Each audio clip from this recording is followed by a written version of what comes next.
sejak kebangkitan ulama bersama pengikut-pengikutnya istiqomah dan setia jaga akidah dan sunnah Rasulullah. Alhamdulillah segala puji baginya ulama bersama pengikut-pengikutnya istiqomah dan setia menjaga agama nusa dan bangsa. Mari kuatkan niat kita, kita bulatkan tekad kita, terus lanjutkan amal kita, mengembangkan hikmah kita. Assalamualaikum warahmatullahi wabarakatuh. Waalaikumsalam warahmatullahi wabarakatuh. Walibah al-kitab Al-Fatihah. A'udzubillahi minasyaitonir rajim. Bismillahirrahmanirrahim. Alhamdulillahi rabbil alamin. Arrahmanir rahim. Maliki yaumiddin. Iyyaka na'budu wa iyyaka nasta'in. Ihdinas siratal mustaqim. Siratal ladzina an'amta 'alaihim ghairil maghdubi 'alaihim waladdallin. Amin. Bismillahirrahmanirrahim. Alhamdulil muallimid tullabi wa musahhilil khairi liman yata'allamu.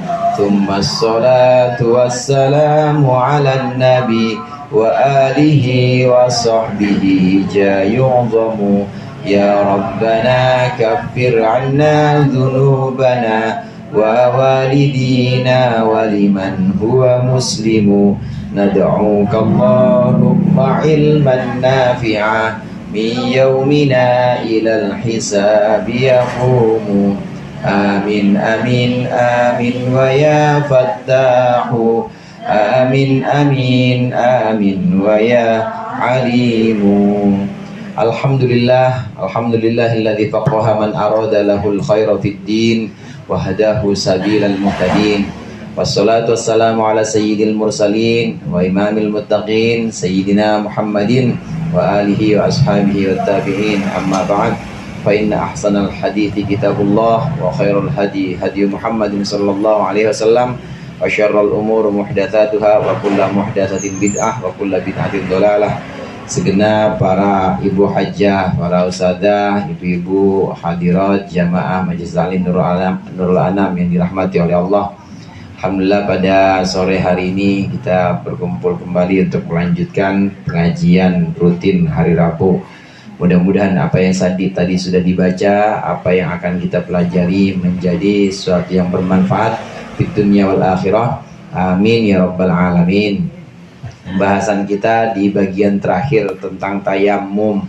Bagian-bagian tayamum itu bagian pembahasan tayamum yang terakhir itu sekarang tentang hukumnya seseorang yang tidak mendapatkan air dan juga tidak bisa menggunakan air atau tidak bisa menggunakan debu buat tayamum. Hukmuman lam yajid ma'an. Ketemu Bu? Hukmuman lam yajid ma'an. Sama-sama kita baca Bismillahirrahmanirrahim. Hukmuman lam yajid ma'an wala turaban. Man lam yajid ma'an wala turaban shallal fardhu bila wudu'in wa a'ada. Ini adalah hukumnya orang yang tidak mendapat air dan juga tidak mendapatkan debu. Dicari ke sana kemari air nggak ada, dicari ke sana kemari juga debu tidak ada. Bagaimana hukumnya orang seperti ini? Malam yajid ma'an wala turaban. Barang siapa yang tidak mendapatkan air dan juga tidak mendapatkan debu, sholal fardhu, maka dia sholat fardu bila wudu'in, tanpa wudu, wa a'ada, dan dia mengulang sholatnya nanti. Sholal fardhu bila wudu'in wa a'ada, dia sholat fardu dan mengulang sholatnya nanti. Barang siapa yang tidak mendapat air dan juga tidak mendapatkan debu untuk bersucinya, maka sholatlah saja tanpa wudhu dan tanpa tayamum, tapi nanti harus i'adah. Apa itu i'adah? Ngulang sholat. Kadang-kadang kita sebut sebagai sholat lihurmatil wakti. Ibu pernah dengar sholat hormat waktu, Bu? Sholat hormat waktu itu sholat yang sebenarnya kurang, tidak sempurna, bisa dikatakan sholat yang cacat. Kenapa? Karena syarat sholatnya yaitu suci dari hadas itu tidak ada, terangkat hadasnya nggak ada. Kenapa tidak terangkat hadasnya? Ya orang nggak wudhu, nggak tayamum juga, dia wudhu cari kesana kemari nggak ada air, dia cari debu juga nggak ada, bersih semua di vakum, udah habis debunya misalnya, atau lagi di dalam keadaan satu tempat yang memang nggak memungkinkan adanya debu. Contohnya pesawat. Pernah naik pesawat, Bu? Belum pernah. Iya, pesawat telepon atau pesawat televisi. Pesawat itu diyakini yang namanya pesawat itu udah nggak ada debunya, itu pasti bersih, itu yang namanya pesawat. Justru kalau ada debu itu bahaya. Nah, pesawat itu nggak bisa kita tayamum, di bangku-bangku pesawat udah bersih semuanya, pasti steril. Debu nggak ada, di kamar mandi juga nggak ada air, airnya juga paling ya hanya sedikit dan nggak mungkin buat wudhu. Kalau kita bertemu dengan kondisi seperti ini, tidak bisa wudhu, tidak bisa juga tayamum, padahal sudah masuk waktu sholat, sholatlah kita di situ nggak apa-apa. Tapi niat sholatnya Allahu Akbar ketika takbiratul ihram, niat sholatnya aku sholat fardu asar 4 rakaat lihurmatil waktu, atau karena menghormati waktu, karena Allah Ta'ala. Ini untuk menegaskan atau untuk memastikan bahwa kita orang yang tidak lalai dari sholat. Hakikatnya sholatnya tetap tidak sempurna, tetap sebenarnya sholat kita itu kurang, cacat, karena memang tidak memenuhi syarat. Jadi bagaimana kita tetap tidak dosa? Karena kita menghormati waktunya sholat. Artinya kita termasuk orang yang mentingin waktu sholat. Begitu masuk azan waktu sholat, maka kita nggak lupa mainan HP aja, kita nggak lupa lagi ngelamun, tahu apa yang dilamunin, sampai lewat waktu sholat, namanya kita lalai. Jadi dalam kondisi memang kita nggak bisa sholat dalam keadaan sempurna, sholatlah saja. Tapi nanti begitu sampai di tempat, begitu sampai dalam kondisi yang memang bisa kita sempurnain, wudhunya sempurna, tutup auratnya sempurna, pakaiannya sempurna, suci, maka diulang sholatnya, namanya sholat i'adah. Kalau tadi sholat lihurmatil waktu, sholat untuk menghormati waktu, niatnya Allah dalam hati, aku niat sholat asar 4 rakaat fardu, atau aku niat sholat fardu asar 4 rakaat karena Allah, karena menghormati waktu. Dah selesai, baca seperti biasa, Fatihah, kemudian baca seperti biasa ruku subhana rabbil azimi bihamdi, madhab kiblat seperti biasa kalau bisa. Tapi kalau nggak bisa ya udah, keadaan bagaimanapun, fainama tuwallu fasamma wajhullah, kemana aja kita menghadap, sebenarnya itu di sana ada Allah. Dalam kondisi darurat seperti ini, menghadap mana aja maka boleh. Kemudian rukunya nggak bisa, Ustadz, kalau saya ruku di pesawat kesenggol sama pramugari, dia bawa makanan, nawarin minuman, malah diomelin orang banyak, duduk aja, nggak bisa sujud pasti. Terus bagaimana? Ya bentuknya sebisa kita, pakai isyarat aja, misalnya dengan menunduknya kita beda, artinya dibedakan antara ruku dengan sujud. Kalau ruku nunduknya sedang aja, kalau sujud lebih rendah lagi, tapi nunduknya begini aja, Allahu Akbar, Sami Allahu liman hamidah, Allahu Akbar, direndahkan sedikit. Atau nggak bisa, misalnya sama aja Ustaz, susah juga, ya udah, pokoknya dengan menjalankan atau dengan mengalirkan gerakan-gerakan sholat dalam benak kita. Jadi waktu kita Allahu Akbar, kita mengalirkan gambaran sholat, artinya kita sedang berdiri, kita membaca Bismillahirrahmanirrahim, Alhamdulillahirabbil alamin, Allahu Akbar, selesai Fatihah. Allahu Akbar, kita membayangkan dalam benak kita lagi ruku baca Subhana rabbil azim wa bihamdihi subhana rabbil azim, Sami Allahu liman hamidah, kita bayangkan kita lagi i'tidal, Rabbana lakal hamdu, Allahu Akbar, kita bayangkan dalam benak kita wujud atau bentuk sujud Subhana rabbil a'la bihamdi dan seterusnya.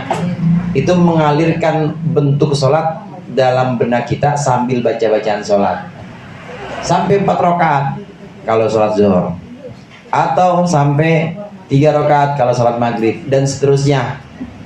Oleh karenanya sebisa mungkin dijaga kesempurnaannya. Kalau memang masih bisa madhab kiblat, kalau enggak ya nggak apa-apa. Udah nggak bisa Ustadz, kalau bisa masih pakai pakaian suci ya boleh pakai pakaian suci, kalau enggak ya udah nggak apa-apa, yang ada aja. Mana nggak ngadep kiblat, pakaiannya juga najis, nggak wudhu, nggak tayamum juga, dijaga satu dah, jangan ngomong lagi Allahu Akbar, udah mulai dari Allahu Akbar sampai salam jangan ngomong. Makanya dibilangin dulu suami ibu yang samping, Pak saya mau sholat ya, jangan ngomong. Jangan tanyain apa-apa, saya mau sholat dulu. Udah sampai 4 rakaat selesai. Kalau kita lagi sama orang-orang yang kita kenal, kalau orang yang kenal ya bodoh amat, cuekin aja. Orang dia nanya kita lagi sholat, namanya nggak kenal. Tapi kalau dengan keluarga misalnya, bilang dengan orang yang kita kenal, anak atau dengan cucu, saya mau sholat ya. Atau ya syukur-syukur kalau keluarga kita udah tahu, wah lagi sholat nih, udah ngangkat tangan Allahu Akbar, ya jangan ngomong. Karena itu sudah minim sekali, nggak ada wudunya, artinya sucinya tidak terangkat, pakaiannya juga mungkin nggak suci, menghadapnya juga bukan menghadap kiblat, gerakannya juga gerakan yang nggak sempurna, diri, ruku, sujudnya. Maka dijaga jangan ngomong, karena ngomong membatalkan sholat. Ini namanya sholat lihurmatil waktu. Niatnya ketika takbiratul ihram dalam hati kita, aku sholat fardu maghrib 3 rakaat karena menghormati waktu, karena Allah Ta'ala, dalam hati. Nanti begitu sampai di tempat tujuan, begitu sampai di tempat yang memang sudah mungkin buat wudhu sempurna, mungkin buat menghadap sempurna, ulang lagi sholatnya yang tadi. Bedanya ini sholat i'adah ini, kita sholat yang sifatnya tidak lalai. Kalau kita nggak sholat lewat waktu maghrib sampai waktu isya, sampai di tempat tujuan udah subuh, isya lewat, maghrib lewat, dosa itu, dosanya dosa besar. Nah sedangkan tadi lihurmatil waktu nggak dosa, karena kita sudah mengingat ini waktunya sholat, maka kita hormati waktunya, dan kita hormati dengan menjalankan sholat. Ini sudah masuk waktu isya, kita hormati waktunya, karena sudah masuk waktu isya dan kita laksanakan sholat, maka kita tidak terkena dosanya orang yang lalai melaksanakan sholat. Ibu-ibu hadirat jamaah rahimakumullah, selain sholat yang tidak sempurna ini, memang ada beberapa sholat yang kita disunnahkan i'adah. Kalau ini wajib i'adah atau wajib mengulang. Ada sholat-sholat yang boleh diulang.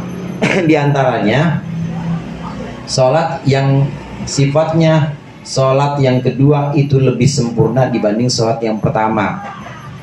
Ada orang dia udah sholat isya-nya sendirian, tapi kemudian ada orang ngajakin dia sholat isya lagi, boleh itu diulang bu. Yang penting sholat yang kedua harus lebih sempurna dibanding sholat yang pertama. Sholat yang pertama belum jamaah, sholat yang kedua jamaah nggak apa-apa pulang. Tapi kalau sholat yang kedua ini tidak lebih sempurna dibanding yang pertama, jangan diulang. Orang sholat pertama udah jamaah, dia pengen sholat lagi nggak boleh ada. Contohnya seperti itu. Atau contohnya misalnya orang yang tadinya sholat pertama dia itu berjamaah tapi ragu dalam jamaahnya, maka dia boleh mengulang lagi. Apakah syarat-syaratnya terpenuhi atau tidak, syarat jamaahnya seperti Jumatan ada syarat-syarat ketat, maka dia boleh mengulang lagi. Ngulangnya bukan ngulang Jumatan tapi ngulang Zuhur, karena memang Jumatan tidak bisa diulang. Ini sholat iadah yang disebabkan karena wudhunya tidak sempurna. Pembahasan kita di sini adalah pembahasan tentang toharoh atau bersuci, baik dengan wudhu maupun dengan tayamum. Maka iadahnya, sholat ulangannya adalah sholat mengulang karena tidak sempurna wudhunya, tidak ada tayamumnya. Tapi lebih dari itu, sholat iadah juga bisa sebab tidak sempurna. Misalnya pakaiannya najis, sementara waktu sudah masuk dan sudah hampir habis. Atau tidak bisa menghadap kiblat, sementara waktu sudah hampir habis. Maka sholat saja. Sholat bila wudu'in wa ada. Silakan sholat, tapi nanti harus i'adah. Ini juga berlaku buat yang kemarin, Bu. Masih ingat pelajaran yang kemarin, Bu? Pelajaran yang kemarin masih ingat? Di rumah saya tahu ibu ngulang-ngulang. Dibaca lagi.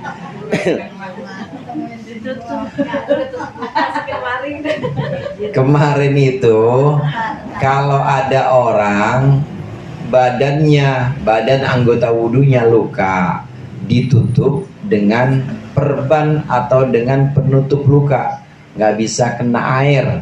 Sementara dia nutupnya dalam keadaan tidak berwudu. Luka belum wudu udah keburu ditutup. Maka wudunya, mukanya misalnya masih dalam keadaan wudu bagian yang sehat, tangan kanannya masih wudu bagian sehat, tangan yang kirinya, nah di tengah-tengah sini, di tengah-tengah lengan kiri bagian bawah ini ada perban. Maka yang bisa dibasuh dengan air, sini ada perban misalnya, ada bagian yang bisa dibasuh dengan air. Bagian sehat yang bisa dibasuh dengan air harus dibasuh dengan air sebagaimana wudu. Nah, kemudian bagian perban yang memang bahaya kalau kena air, kalau dicabut makin parah, maka tidak perlu diguyur atau tidak perlu dibasuh. Jadi bagaimana? Diusap saja, diusap begini. Karena dia pasang perbannya sebelum wudu, maka wajib iadah atau wajib ngulang. Tinggal berapa lama itu perban? Kalau seharian, dia tinggal sholat zuhur. Sholat zuhur wudunya begitu nggak sempurna, karena memang perbannya dipasang sebelum dia punya wudu, sebelum wudu. Asarnya masih pakai perban yang itu juga wudu biasa, tapi itu perban cuma disapu ini aja pakai tangan basah, syarat. Maghribnya juga, subuh isya dan subuhnya juga begitu, baru dibuka pengen zuhur lagi, berarti 5 ini nanti diulang sholatnya. Oleh karenanya kalau bisa memungkinkan, copot aja dulu perbannya. Copot dulu perbannya. Ibu udah tahu caranya, udah tahu ilmunya. Ini saya pasang perban belum ini, Dok, belum wudu, Dok. Saya wudu dulu. Bilang dulu sama dokternya, wudu. Nanti sesudah wudu baru silakan, Dok. Dokter perempuan, Bu. Dokter laki buat ibu batal lagi udah. Yang pasang dokter perempuan. Atau suster, pasang sus, saya udah wudu, pasang dah. Nah, kalau udah seperti itu aman. Nanti waktu wudu, anggota yang sehat dibasuh sebagaimana biasa. Anggota yang ada perbannya, tertutup perban, maka cukup tangan kita syarat aja, syarat basah, diusap gini aja. Dah, ini nggak perlu ngulang nih, nggak perlu yang ada sholat. Karena pasang perbannya setelah wudu. Kalau terlanjur seperti contoh yang pertama tadi, sebisa mungkin supaya kita ngulangnya nggak banyak, copot aja sebentar. Copot sebentar, boleh nggak pakai air. Jadi copot dulu perbannya, ya. Begitu sampai anggota badan yang ada perbannya, copot dulu perbannya. Kalau bisa kenain air, kenain air. Tapi kalau nggak boleh kena air, yang sehat aja. Yang sehat kenain air. Bagian yang sehat dikenakan air. Nah, kemudian bagian yang luka, tayamum. Jadi ini dikombin, tahu combine, Bu? Dikombinasi antara wudhu dengan tayamum. Bagian yang sudah dicopot, yang perbannya dicopot, tapi bahaya kalau kena air. Ini kemungkinan kedua. Kalau tadi kalau bisa kena air, kenain air dah. Kemudian setelah itu pasang perban. nanti pengen waktu sholat wudhu lagi, maka cukup diusap pakai tangan yang syaratnya basah. Nah, kemungkinan yang kedua, ini kalau bisa dicopot dan bahaya kalau kena air, ya udah anggota yang sehat aja kena air. Nih lukanya segini misalnya, koin misalnya, ditutup perban segitu. Bagian yang sehat harus dibasuh. Bagian sehat dibasuh sebagaimana wudhu biasa. Sebisa mungkin ini yang pinggir-pinggirnya luka, kalau memang bahaya kena air, pakai kain basah. Nah, yang nanti yang luka baru pakai tayamum. Gini, bisa pakai tayamum. Kalau seperti ini maka nggak perlu ngulang, nggak perlu iadah. Iadah itu yang harus diulang itu kalau pasang perban ketutupan bagian anggota badan kita sementara dipasangnya dalam keadaan tidak berwudu, maka wajib iadah nanti ketika sudah bisa wudu sempurna. Kemudian di sini at-tayammumu lil bardi, ada lagi nih.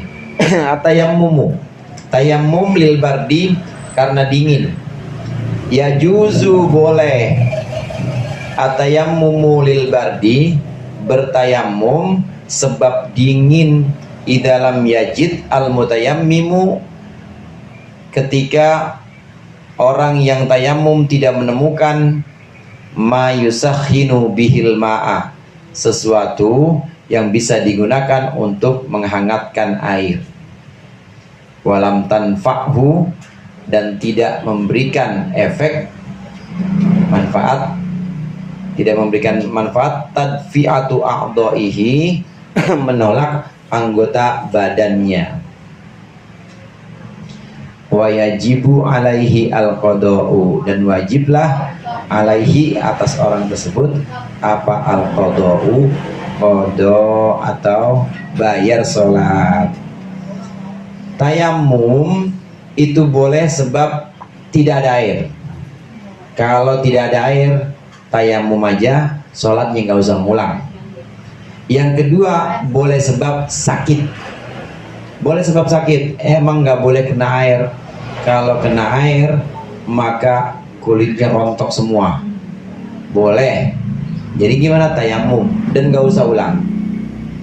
Yang ketiga kemungkinannya, sebenarnya dia sehat, dia gagah, ya dia bisa pakai air. Dan airnya juga ada. Bukan musim kemarau yang lagi jarang air, cuma itu air dinginnya setengah mati. Kalau dipakai bisa gigil. Enggak mati sih, cuma gigil aja. Gimana, boleh nggak pakai air? Boleh nggak pakai tayamum? Boleh. Subuh-subuh ibu dingin banget, mana kamar mandi dipakein AC, saking dinginnya. Udah gitu hujan di rumahnya. Nah, saya nggak mau wudhu, saya nggak mau wudhu, saya maunya tayamum. Boleh, tapi nanti wajib qada, wajib bayar puasa, bayar sholatnya. Karena itu sholat dalam keadaan yang juga tidak sempurna. Kenapa nggak sempurna? Karena tidak ada syarat atau uzur syar'i dari tayamum. Uzur syar'i dari tayamum cuma dua, yaitu tidak ada air dan sakit. Sedangkan itu airnya ada, sakitnya juga tidak ada. Maksudnya dalam keadaan sehat. Dia cuma pengen anget-angetan aja. Orang nggak bisa diangetin.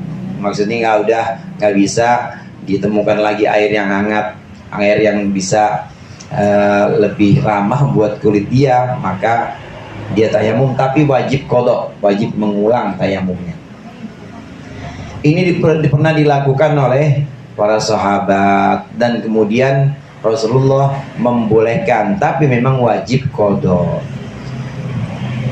Kalau kita lihat dari sini sedikit tentang sejarahnya, ibu-ibu. Kalau kita lihat dari Al-Qur'an, falam tajidu ma'an fatayammamu sa'idan thayyiban famsahu biwujuhikum wa arjulikum famsahu biwujuhikum wa aydikum ilal marafiq. Kalau kalian tidak menemukan air, maka hendaklah tayamum sa'idan thayyiban, dengan debu, dan usaplah muka dan tangan kalian. Kalau kita lihat di Al-Quran nggak bakal ada itu penjelasan sebab tayamum karena tidak ada air, sebab tayamum karena sakit tidak ada. Adanya di mana? Adanya dalam hadis. Nah, contoh tayamum dengan air padahal dia dalam keadaan sehat, cuma alasannya karena dingin, ini dilakukan oleh sahabat dan Nabi Muhammad Rasulullah SAW kemudian membolehkannya, cuma wajib qadha. Ini menunjukkan kepada kita selain Rasulullah mencontohkan ibadah-ibadah, mencontohkan amalan-amalan tertentu, ada juga ibadah atau amalan yang memang Rasulullah nggak contohin, tapi sahabat yang melakukan itu. Nah, kemudian Rasulullah membolehkan. Artinya ada sesuatu yang memang diijtihadkan atau sesuatu yang memang dicoba oleh para sahabat. Ini namanya ijtihadnya sahabat, kemudian Rasulullah mengiyakan. Jadi dalam agama itu tetap ada bagian-bagian yang memang diperbolehkan untuk ijtihad. Apa itu ijtihad? Ijtihad itu mencari hukum yang memang belum ada dalam Al-Quran, dalam hadis, dan juga belum ada kepastian. Tapi kalau udah pasti, Nabi sudah bilang wajib, wajib. Udah pasti di Quran bilang wajib, wajib, nggak usah diijtihadin. Saya mau cari hukum, Ustaz. Hukum apaan? Hukumnya makan daging anak babi. Kan di Quran adanya babi, Ustaz, bukan anak babi. Namanya hukum udah pasti. Itu namanya ya yang begitu ngawur. Masa hukum udah pasti dicari ijtihad? Nggak mungkin. Saya mau cari hukum, saya mau istihad, mencari hukum, kepastian hukumnya minum minuman keras, nggak usah, nggak boleh. Orang udah pasti ada di Al-Quran, udah jelas, itu namanya sudah ada nasnya, sudah ada kepastiannya, nggak boleh. Yang boleh diijtihadkan seperti tadi wudhu dingin, emang di Al-Quran nggak ada. Kemudian Nabi Muhammad nggak pernah mencontohkan, sahabat ijtihad dan Nabi Muhammad mengiyakan, boleh. Kalau yang tidak ada maka boleh diijtihadkan. Seperti bagaimana hukumnya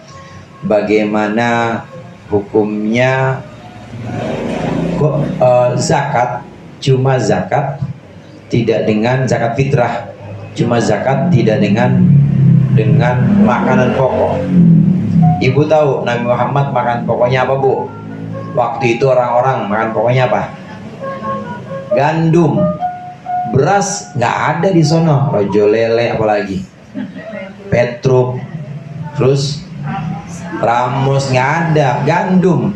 Lah kok kita zakat pakai ini, zakat kok pakai beras, gimana itu? Itu namanya ijtihad. Namanya ijtihad, dicari hukum yang memang tidak ditemukan di Al-Quran, nggak ditemukan, di hadis nggak ditemukan, kemudian dicari keserupaannya. Karena serupa, sama-sama makanan pokok, maka diambil. Boleh juga zakat fitrah, namanya ijtihad. Boleh juga zakat fitrah dengan beras, namanya ijtihad. Yang belum ada boleh, tapi kalau yang sudah ada, wajibnya sholat subuh jangan dicari ijtihadnya. Haramnya anak babi jangan dicari. Anak babi meskipun udah sunat juga haram, Bu. Jangan dibilang udah masuk. Udah balik babinya. Mubtilatut tayammum, sedikit lagi. Mubtilatut tayammumi talatatun.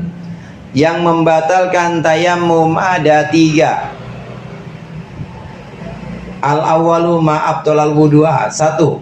Semua yang membatalkan wudu. Maksudnya semua yang membatalkan wudu, membatalkan tayammum. Watani 2. Tawahumul ma'i in tayammama li faqdihi. Tawahumul ma'i in tayammama li faqdihi. Menduga, menyangka ada air jika tayamumnya karena tidak ada air. Jika tayamumnya karena tidak ada air. Wasal itu yang ketiga, tayamum bisa batal ar-riddatu sebab murtad. Ar-riddatu sebab murtad. Ini bedanya tayamum dengan wudu. wudu tidak batal dengan murtad. Ada orang dia udah ambil air wudu, kemudian melakukan perbuatan yang menyebabkan dia keluar dari agama. Ada orang udah wudu, kemudian dia nyembah patung, baru sadar dia, astagfirullahaladzim, saya udah murtad ini nyembah patung. Langsung istighfar, syahadat, langsung sholat, nggak apa-apa, nggak batal wudunya, asal belum melakukan perkara-perkara yang membatalkan yang lain. Gara-gara murtad wudu nggak batal. Tapi kalau tayamum batal. Orang lagi musim nggak ada air, kering semuanya, dia tayamum. Udah masuk waktu sholat, dia tayamum. Tapi ternyata dia melakukan perbuatan yang bikin dia murtad. Apa itu? Ngomong sembarangan dia. Saya emang nggak percaya yang namanya malaikat catat-catatan itu bisa murtad, Bu, ngomong gitu. Murtad, langsung astagfirullahaladzim, batal tayamumnya. Mau ngapain, Bang? Mau sholat. Sholat apaan? Sholat zuhur. Emang abang udah tayamum? Udah, kan tadi nggak bisa, batal tayamum abang. Kenapa? Tadi udah ngomongin itu tadi. Beda sama wudu. Ini bedanya wudu dengan tayamum. Kemudian yang membatalkan tayamum selain murtad, yaitu menduga ada air. Menduga ada air. Kalau tayamumnya sebab tidak ada air. Lain hal kalau ada orang tayamumnya itu karena sakit. Emang dasarnya airnya masih ada, emang dasarnya air banyak, cuma dia tayamum karena sakit. Tayamum karena sakit. Lagi selesai tayamum, lagi mau mulai sholat, tahu-tahu hujan. Hujan tuh batal nggak tayamum? Nggak batal. Kenapa? Ya karena memang dia asalnya air lagi banyak, asalnya memang wudu karena sakit. Ini yang dimaksud di sini, orang yang wudu karena tidak ada air, kering kemana-mana nggak ada air, selesai tayamum dia mau sholat. Mau sholat nih, baru mau sholat, Allah, tahu-tahu dia baru duga nih, baru nyangka kayaknya hujan dah tuh. Baru nyangka begitu doang, batal. Tayamumnya batal, sholatnya juga harus ditunda dulu, tayamum lagi. Ngelihat keluar ternyata kagak hujan, truk lewat. Meskipun nggak jadi hujan, tetap tayamumnya batal. Jadi bagaimana? Tayamum lagi. Baru menduga aja, baru menduga ada air, maka tayamumnya batal. Apalagi kalau melihat ada air, Allah, sholatnya madep jalanan, Allah, lah hujan, batal tayamum. Kudu wudu, wajib ambil wudu. Jadi yang kedua yang membatalkan tayamum yaitu ketika menduga ada air, jika tayamumnya karena ketiadaan air. Yang pertama tadi karena murtad. Yang ketiga yang membatalkan tayamum, semua yang membatalkan wudu membatalkan tayamum. Masih ingat yang batalkan wudu apa, Bu? Keluarnya segala sesuatu dari kubul dan dubur, batal juga, wudu batal, tayamum batal. Bersentuhannya laki-laki perempuan yang bukan mahram tanpa penghalang, sama-sama balik, batal juga, wudu batal, tayamum batal. Hilang akal atau tidur misalnya sampai hilang akalnya, batal juga, maksudnya tidur sampai pulas, batal juga, wudu batal, tayamum batal. Dan banyak lagi yang keluar atau banyak lagi yang memang membatalkan wudu, maka membatalkan tayamum. Yang membatalkan wudu, saya yakin ibu-ibu sudah hafal semuanya. Persentuhan laki-laki, kemudian tadi buang air besar dan buang air kecil dan lain sebagainya, itu semuanya membatalkan tayamum. Kalau terjadi itu maka harus tayamum ulang baru melaksanakan ibadah. Dan perlu diingat, ibadah tayamum itu cuma buat satu fardu dan ibadah lain. Misalnya satu fardu dengan satu sunnah, misalnya boleh. Atau boleh satu fardu kemudian dengan fardu kifayah seperti sholat jenazah, boleh. Habis sholat Jumat kemudian ada jenazah pengen disolatin, maka boleh langsung, tidak usah tayamum lagi. Ini bukan fardu ain. Tapi kalau untuk satu fardu ain wajib tayamum yang kedua. Jadi tayamum itu harus untuk satu fardu ain saja.